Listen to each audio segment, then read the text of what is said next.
Ti si postavljala mizo. V prejšnji epizodi smo ugotovili, da je z mize izginila babičina šopska solata. Glavni osumljenec? Ja, mizo sem že postavljala, ampak solate se pa nisem dotaknila. Jaz se sploh ne maram.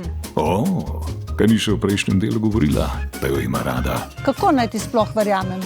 Kaj nisi vedno trdila, da je moja solata najboljša zate? Babi, oprosti, ampak solate pa res nisem vzela.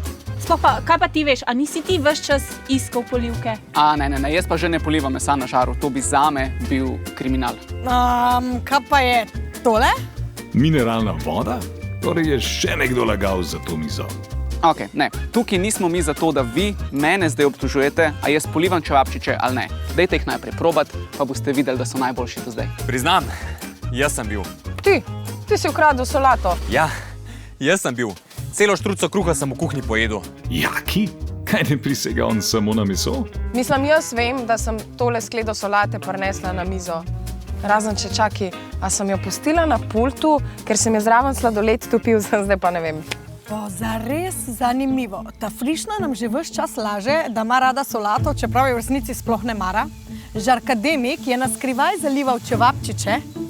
Jaki je pojedel celo štruco kruha, torej on sigurno nima prostora še za solato. Cvetka je pač Cvetka. Aha, vem, kdo je bil. Smo končno prišli do dna zločina na žaru. Infotetka počasi sestavlja širšo sliko. Kaj misliš, kdo je ukradel solato?